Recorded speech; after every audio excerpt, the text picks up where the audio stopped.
তো অন্ধকার লাগে। এটা হচ্ছে ওষুধ, বুঝছেন না?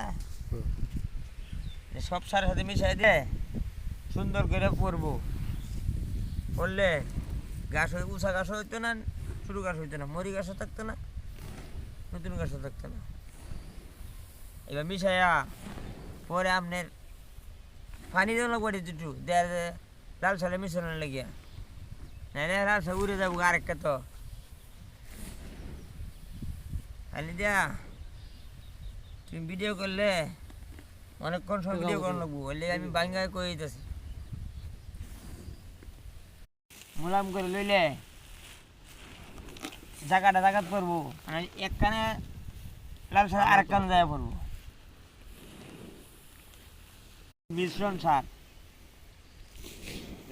ডিএপি, ইউরিয়া, লাল এবং গাছের ওষুধ সহ সব সার একসাথে করলে এটার নাম হচ্ছে মিশ্রণ সার।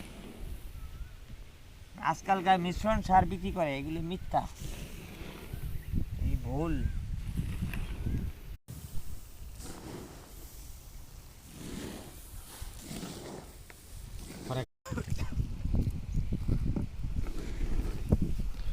পানি দিয়ে ভালো মতন মিশানি লাগবো নাকি?